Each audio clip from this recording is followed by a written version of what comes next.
So not all the time I get to talk to the people that I call the brain behind a lot of strategic negotiations and basically just having the gut, because I call it the guts, to make some very difficult conversation happen and happen legally. And right here I have with me one person that I respect so much because I love women, especially when women get to do the hard work. And then I have Gifty-Rita Amoah. Guess thank you so much for coming to talk to us here at iGaming Africa. Because the age Lagos 2075. Is this your first time in Lagos? My second time in Lagos, 9 year face. Maybe it's a very cool. So it's been lovely. It's been lovely. I'm actually very impressed with the level of organization and the participation and attendance. So yeah, I'm very happy to be here in the platform, huge platform, to get to meet other women and to interact and just share ideas. Amazing. Let's talk about the legalities. Yeah, I like bologas. People tend to overlook the amount of work that legal practitioners in the iGaming sector have to do to make sure things go smoothly. Yeah. Yeah, in the general sense of things. Yeah. How has the experience been for you working in the iGaming sector as a lawyer? I would say it's been challenging, but in the same vein too, it's been a really good learning curve for me because previously I was in private practice. I did a lot of my practice area was basically corporate law and immigration, corporate immigration that is.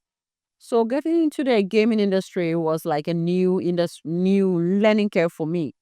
But it's been good, challenging in that you are the bad guy, so to say, in the whole ecosystem of regulation, right?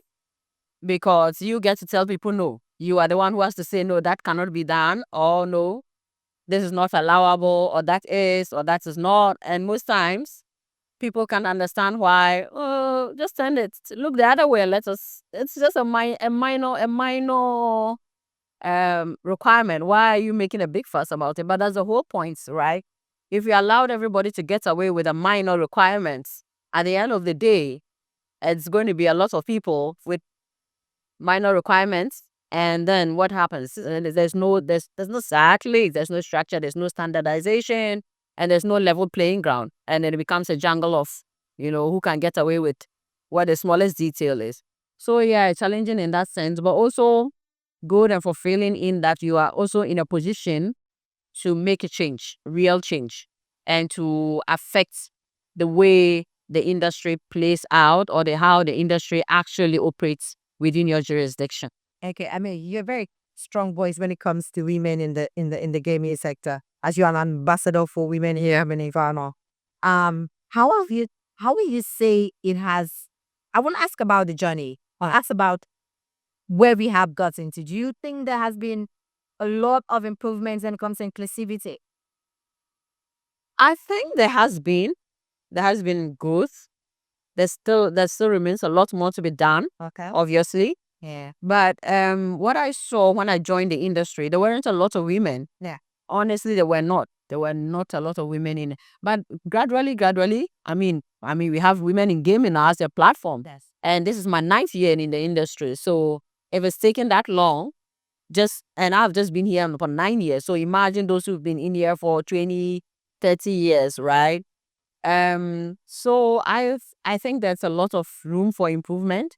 But I'm so happy we get to meet all of you beautiful ladies and everybody else now being in the industry. There I see a lot of women turned up this year. Yeah. Out there last year. Yeah. But the number of women I am seeing this year actively involved is a huge number. And that Exactly. is a way.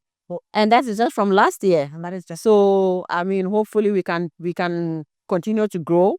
Hopefully the diversity, inclusion, the conversation will go on and will grow and will get more inclusive, and we'll have more women, and especially more women in executive positions and in managerial positions and in operational positions rather than just being support or back office and all of that. Yeah. Okay. Thank you so much for talking to me. You're welcome. So, Kanshi, I much talk, but it's that's been quite insightful. And as I like and love to speak with strong voices on people that know how to talk about those things that people shy away from follow. And thank you so much. Thank you for having me. It's been a pleasure. It's been a pleasure. To have an amazing, amazing. Thank you.